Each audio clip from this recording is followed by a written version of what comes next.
계약 진행하다가 고객 기존 설계사한테 욕먹고 있어요. 왜 이렇게 진단비를 적게 넣냐고. 인서울님, 내가 항상 뭐라 그래.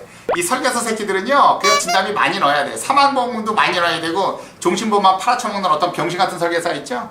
그 새끼처럼 사망보험 무조건 많이 넣어야 돼. 많이 넣어야지만 내 자식한테 노후 준비를 해준다는 거야. 부모님의 사망보험금으로. 이렇게 병신 같은 얘기하는 설계사들이 추천에 깔렸어. 설계사들은 뭐라 그런다 그랬어요? 진단비를 7천이고 1억이고 2억씩 넣어야 되는 이유가 뭐다?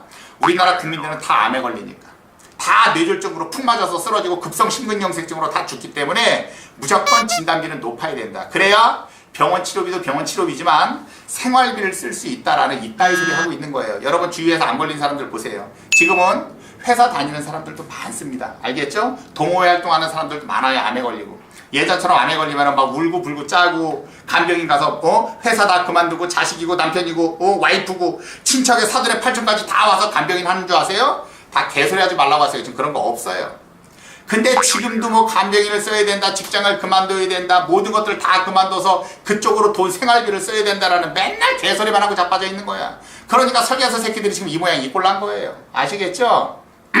내가 뭐라 그랬어? 간암에 걸려도 나 이게 중증 환자 등록하지 않습니까? 자기 본인 부담금은 500만 원밖에 안 나와요. 300에서 500 나옵니다. 간암조차도. 300에서 500 나오면 실비 가입했지 않습니까? 거기서 80에서 90%다 나옵니다. 알겠죠? 결국에 돈 들어갈 거 없어요. 그런데도 보면은 그게 중요한 게 아니다. 초특급. 생활비를 써야 된다. 그건 걸렸을 때 하는 얘기야. 걸리지 않으면 1억이나 2억 넣으면 뭐합니까? 그거 다 날아가는 돈이에요. 아시겠죠? 맨날 저따위 소리 하는 거예요. 인서울님. 그러니까 설계사 새끼들하고 말 들을 필요가 없어. 맨날 병신 같은 얘기만 하는 거야. 근데 뭐 얘기를 자꾸 자빠졌어. 아시겠죠? 그런 설계사한테는 야이 이런 개소리하고 자빠져. 야 그렇게 개소리하고 자빠져 있지 마. 야 꺼져. 이렇게 얘기를 해야 되는 거예요. 인서울님 아시겠죠? 무슨 설계사 애들하고 저런 헛소리하고 있는 애들한테 무슨 말을 섞어. 아시겠죠? 진단비는 뭐다? 진단 받았을 때. 진단 받지 않으면 나가는 돈이다. 알겠죠? 보험료는 지들이 내나 계약자들이 내지. 계약자들이 보험료 내면서 힘들어하는 것들은 아랑곳하지 않습니다. 왜? 지 돈 안 나가니까 그러는 거예요. 그런 새끼들한테 걸리면 패가 망신한다. 알겠죠? 아유, 그렇습니다. 그러니까 그런 말을 들을 필요가 없어요. 설계사들은. 내 말 들으세요.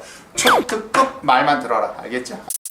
자, 그렇습니다. 우리 미스터리님. 실손보험 15년 납 15년 만기 상품을 가입하고 있는데 2022년 만기인데 1년 실손보험으로 지금 갈아타야 하나요라고 하셨어. 지금 병력이 특별히 없으면 무조건 갈아타세요. 알겠죠? 15년 납 15년 만기라고 하더라도 2022년 어차피 이거는 이제 갱신되는 건 아니야. 옛날에 보면 이거 800만 원짜리 한도가 있어요. 300, 500, 800짜리가 있어.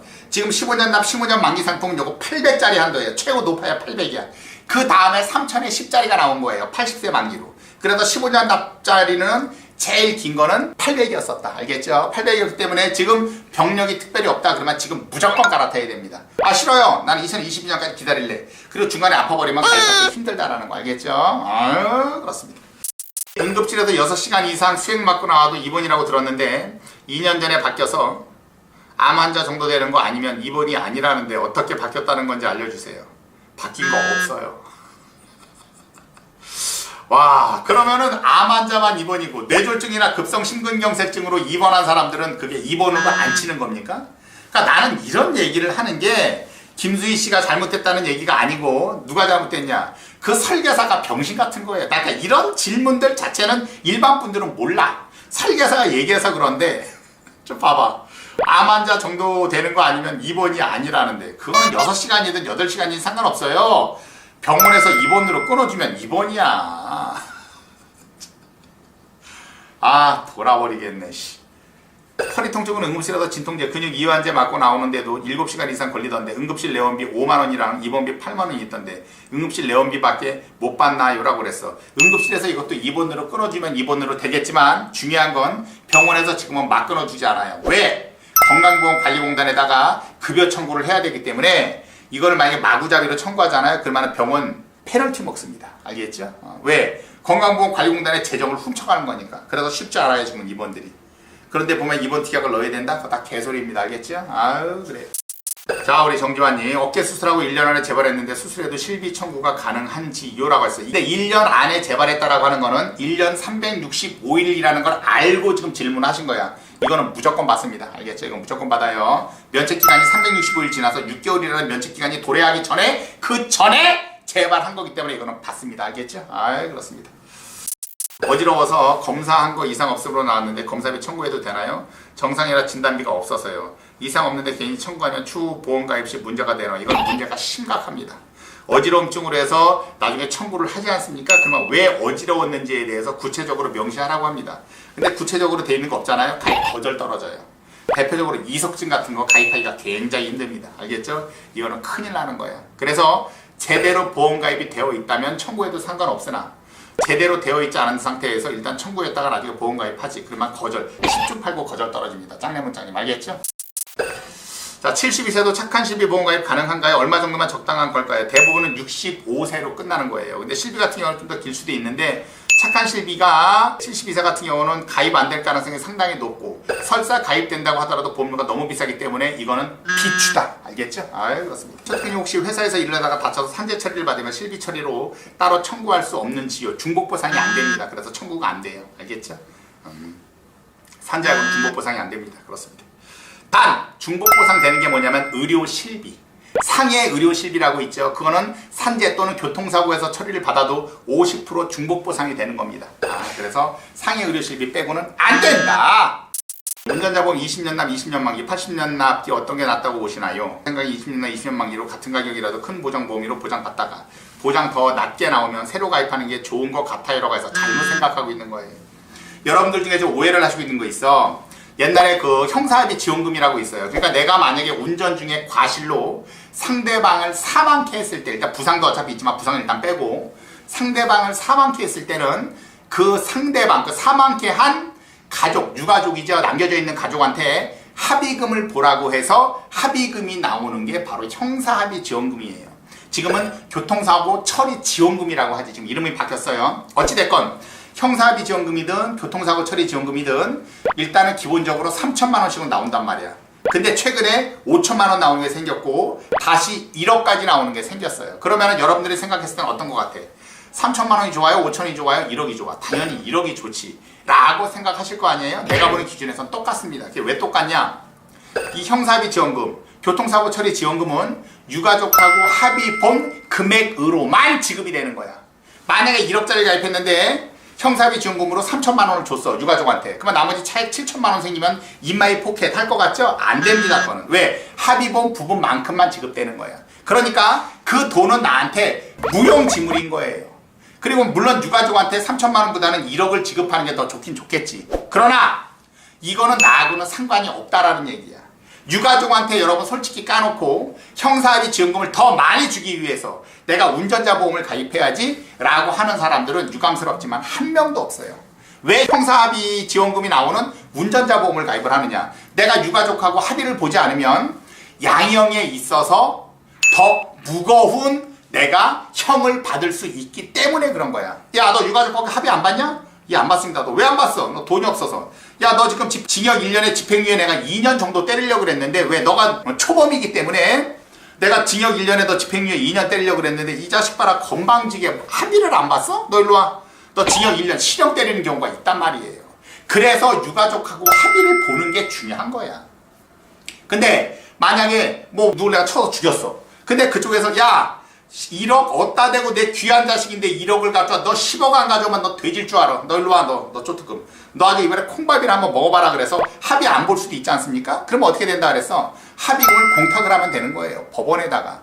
법원의 공탁금이 대부분 2,500만 원, 1인당 2,500만 원 왔다 갔다 합니다. 2,500에서 한 3,000 정도 해요. 그러면 법원에다가 공탁을 하잖아. 공탁을 할 때 뭐라고 하느냐? 아, 판사님 저는 합의를 보려고 그랬는데 유가족이 저렇게 강경하게 나오네요. 합의는 안 본대요. 그래서 어쩔 수 없이 3천만 원 공탁했습니다 라고 하면 어떻게 인정되는 줄 아세요? 법원에서 야, 너 초특금 너 합의 안 봤다며. 유가족이 막 난리치는 거야. 내가 합의 안 봐줄 겁니다. 뭐 절대 안 봐줄 거예요. 막 이랬단 말이야. 근데 판사가 그러는 거야. 야, 너 합의 봤어 안 봤어? 판사님 저 죄송합니다.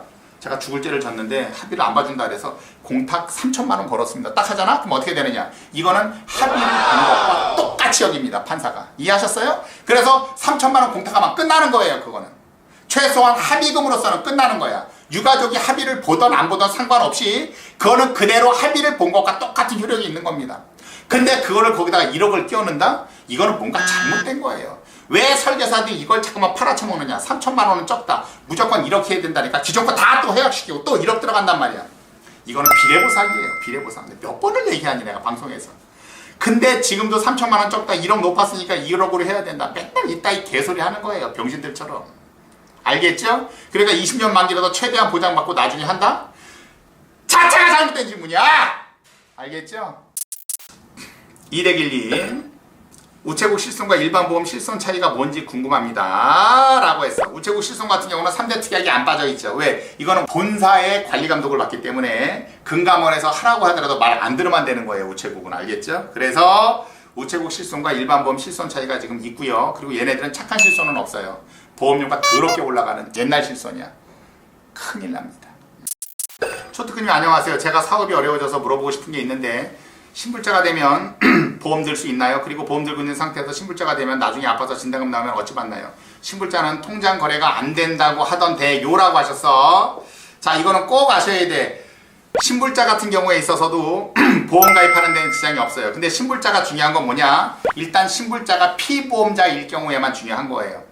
피보험자일 경우에는 생존 시 수익자와 사망 시 수익자를 동시에 피보험자가 아닌 다른 제3자로 해놔야 됩니다. 알겠죠? 계약자 같은 건 의미 없어요. 왜? 돈 내는 사람이기 때문에 의미가 없어요. 아니 신불자인데 통장도 없는데 그럼 어떻게 되는 겁니까? 매달 뭐 지로로 납입하든가 그건 전혀 문제가 되는 거 아니야. 따라서 이런 경우에는 뭐가 제일 좋냐면 계약자를 다른 이름으로 하세요. 다른 사람, 돈 내주는 사람. 내가 그 사람한테 돈을 주는 한이 있어도 친척의 명의를 빌리든가. 어차피 계약자 명의 빌리는 건 전혀 문제될 건 아니에요. 이거는. 그래서 계약자는 다른 사람으로 하고 그 사람이 계속 안정적으로 돈을 내게끔 하고 피보험자는 추원님이 되는 거야. 알겠죠? 그리고 생존시 수익자와 상망시 수익자를 계약자로 지정을 하던 아니면 제3자로 지정을 해놔야 됩니다. 왜 그러냐? 만약에 지정을 해놓지 않으면 당연히 법정 상속인으로 아예 애초부터 처음부터 돼 있거든? 그러면 어떻게 되느냐? 이거는 생존시 수익자, 사망시 수익자는 무조건 다 피보험자 기준이에요. 그러면 나중에 암에 걸려서 받으려고 했더니 나중에 압류가 이미 보험사로 들어왔지 않습니까? 그러면 추원님은 10원 한 장 못 받아. 그러면 마음이 더 추워져. 왜? 암에 걸렸는데 암 진단비를 내가 수령할 수 없는, 정말 이건 있을 수 없는 일이란 말이야. 따라서 생존시 수익자를 누구한테 제3자한테 정했으면 암 진단비는 제3자한테 지급이 됩니다. 국세청이 이거를 압류를 걸었다고 하더라도 국세청한테는 지급이 안 돼. 왜? 수익자 쪽으로 가는 거거든. 알겠죠? 그리고 사망시 수익자도 제3자로 지정을 해버리면 추원님이 사망을 해도 이 사망보험금은 제3자한테 지급이 되는 겁니다. 따라서 생존시 보장받거나 사망시 보장받는 거는 추원님하고는 아무 상관없다. 알겠죠? 초특급 말을 들어라. 그래야 수백, 수천, 수억을 벌 수 있는 겁니다. 알겠죠? 아유, 그렇습니다. 안녕하세요. 오랜만에 들어와요. 실손가입시 직업고지 사무직이었고 10년 된 지금 윤전기 조작기사 조작인데 시골 갔다 사고로 다쳐서 병원비 청구하니 직업변경과 업무상 사고로 자꾸 물어봐요. 직업변경 안 하면 병원비 안 주나요? 10년 만에 처음 청구한 건데 그랬어요. 그래서 지금 이거는 일단 청구할 때 이건 일단 설계사한테 얘기를 했었어야 돼. 왜? 이건 직업과 상관없이 시골에 갔다가 다친 거잖아. 그러면 이건 직업을 사실 들먹일 이유는 전혀 없어요. 그냥 옛날에 있는 직업으로 그대로 했었으면 돼. 보험금이 100% 나옵니다. 근데 지금 직업을 물어보다 보니까 직업이 3급으로 바뀐 거 아니야. 그러면은 지금까지 안 냈었던, 내기는 냈지만 할인받았었던 보험료를 한꺼번에 추징을 한단 말이야. 그 말은 이걸 한꺼번에 내야 되는데 보험금 받을 거는 100인데 한꺼번에 추징되는 게 80만 원이다. 그러면은 20만 원밖에 안 나와요. 근데 추징해야 될 게 80인데 보험금이 50이다. 그러면은 유감스럽지만 50만 원은 안 줍니다. 보험사에서. 알겠죠? 개 더러운 거예요, 이게. 그래서 설계사를 제대로 만나야 된다. 알겠죠? 아유, 그렇습니다. 3년 전에 부모님께서 변액 유니버셜 종신 CI보험을 들어놓으셨는데 보험료가 너무 비싸서 해지하고 차라리 종합보험과 다른 종신보험을 드리려 합니다. 다른 영상을 보니까 종신보험 대신에 정기보험을 드리라고 하셨는데 정기보험 1개와 나중에 적립형 종신보험 1개 드는 건 어떻게 생각하시나요? 라고 해서 하지 마세요. 종신보험은 할 필요가 없어요. 지금 30대는 공중보험이 아직까지 결혼을 안 했죠. 그러면 종신이나 뭐 정기보험 이따위 다 필요 없어요.